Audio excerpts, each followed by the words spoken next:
Hey everybody, this is Nzali with Nzali Takes Africa, and I'm back today to discuss a little bit of a comparison. I have lived in two African countries, South Africa and Ghana, and I want to compare them today.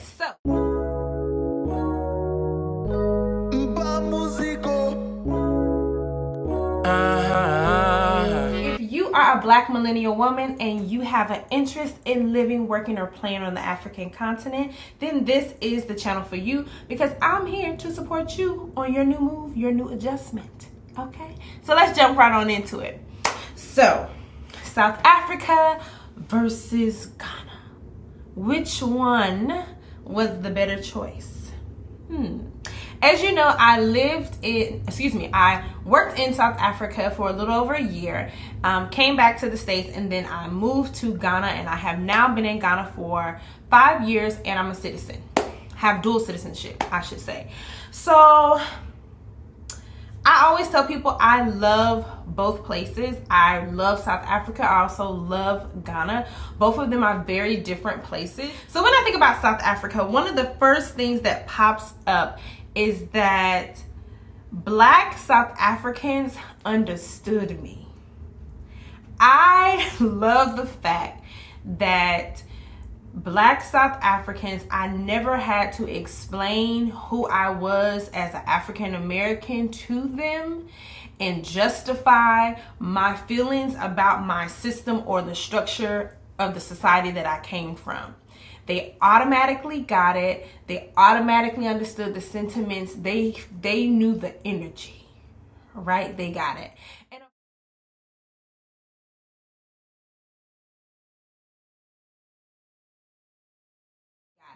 And a part of the reason they get it so well, I know, and I really believe this, is because they experienced apartheid.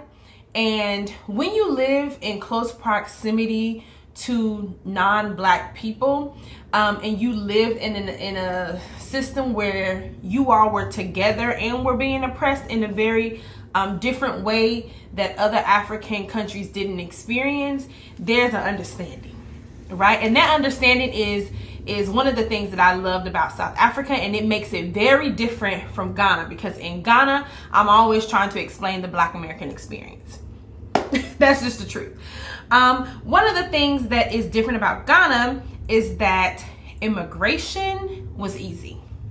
Like when I first came to Ghana, I did my little visa, never got denied. It was quick, it was smooth, came into the country. I didn't know that you had to like get your passport stamped like every 90 days or something like that. So I went a whole year and like rolled up in the immigration office like, hey, I'm ready to renew my visa.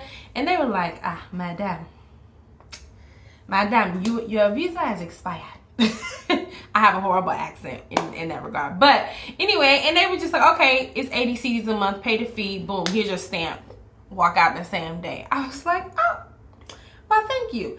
In South Africa, hell to the now. South African Immigration Service, they are on the job. Them people are working for that paycheck. Let me tell you, they are working.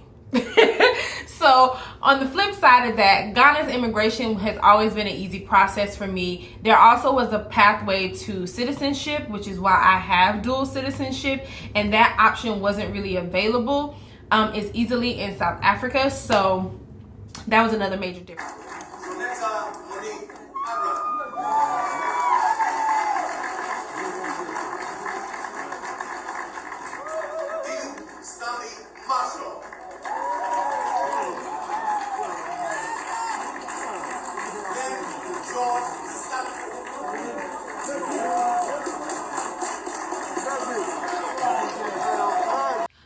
One other difference, South Africa is very well developed infrastructure wise, systematically, and it's just a system that feels very familiar, and it's easy to kind of jump and slide on into it as a person coming from the States.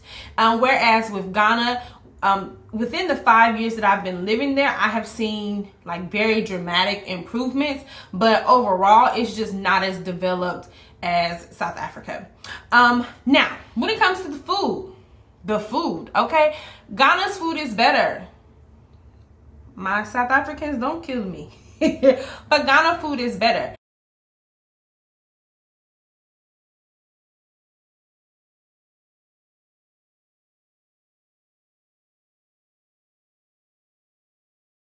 Better. Ghana has a wide variety of soups and dishes that you can try.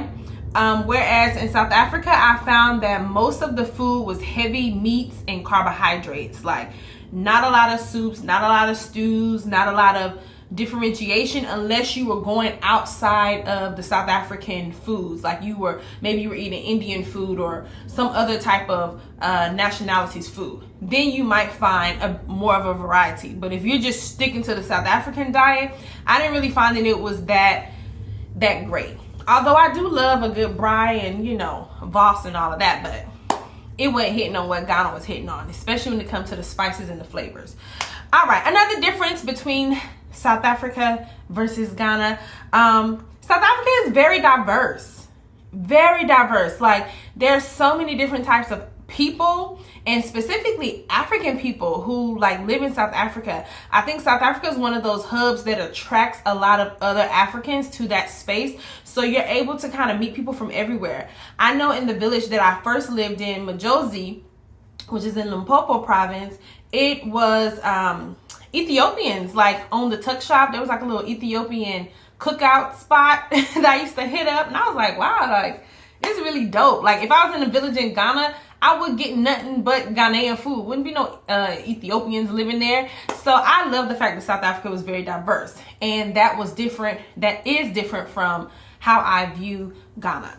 And when I say diverse in the fact that these people actually live in the country. They're not just passing through. I think in Ghana, a lot of the expatriate community, a lot of the different people are people who are just passing through. They're not fully living in Ghana. Another difference, my Ghana people, don't kill me. I tend to think that Ghanaians are a bit closed-minded. They're not as open as they would like to. They're not as open as they portray themselves to be when it comes to other people and the way that they think. South Africans tend to be more open-minded, more worldly, more exposed to different types of people and different ways of life, which also comes with a certain level of tolerance of different ways to do things. Right? Whereas in Ghana, I find that people are a little bit more closed-minded, very religious, very into this is the way that it's done. And Ghanaians love saying, when in Rome, do as Romans do. I never heard anybody in South Africa say that phrase, but I hear that all the time in Ghana when they want to justify doing something for doing's sake, as opposed to sitting back and saying, okay, you do it this way, I do it this way. What is a happy medium? Sorry, that's the hard truth, Ghana. All right, South Africa. Another difference there, because I lived in what I consider real South Africa, meaning that I didn't just stay in Johannesburg or Cape Town. I actually went into the other provinces, and I lived in Limpopo, which is one of the more marginalized provinces. The separation of resources is very blatant to me. When I taught in the rural areas, the resources that those schools had was basically nothing. Then you travel, where I lived in my second village, which was Longsdale. Longsdale is maybe an hour to an hour and 20 minutes from Polokwane, which is the bigger city in that province of Limpopo. You go that hour to an hour and a half, and those schools were top of the line.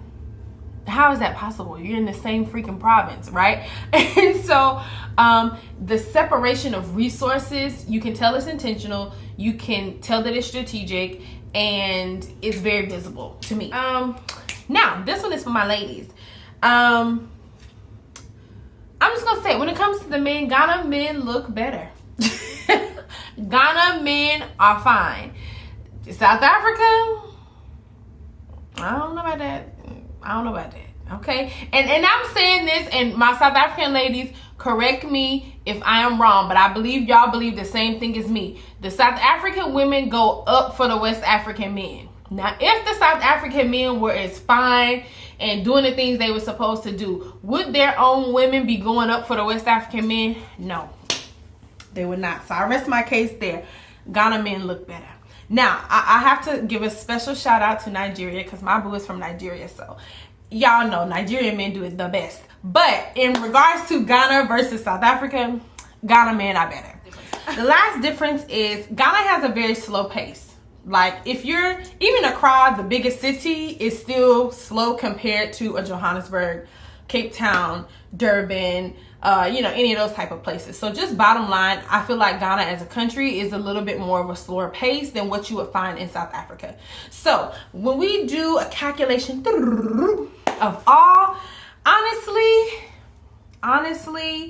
if you're a person who's really looking for like, I'm feeling vibes on vibes, and you want a city-like experience, you want something that you can easily migrate into and kind of rest easy without too many hurdles, I would say go for South Africa.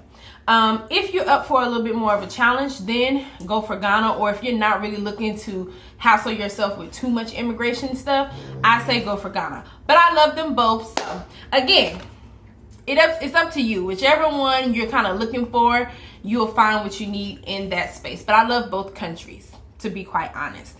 All right, so again, this is Nzali with Nzali Takes Africa. I do support Black millennial women in creating the life that they deserve on the African continent. So if you're interested in living in South Africa or living in Ghana or any African country, then this is the channel for you. Make sure you subscribe, make sure you like, make sure you comment down below. For those of you who've been to both, which one do you like more, South Africa or Ghana? And don't forget to follow me on Instagram at Nzali Takes Africa. Until next time, bye y'all. One day, every day will be Friday, no. We got just to celebrate, oh. Like say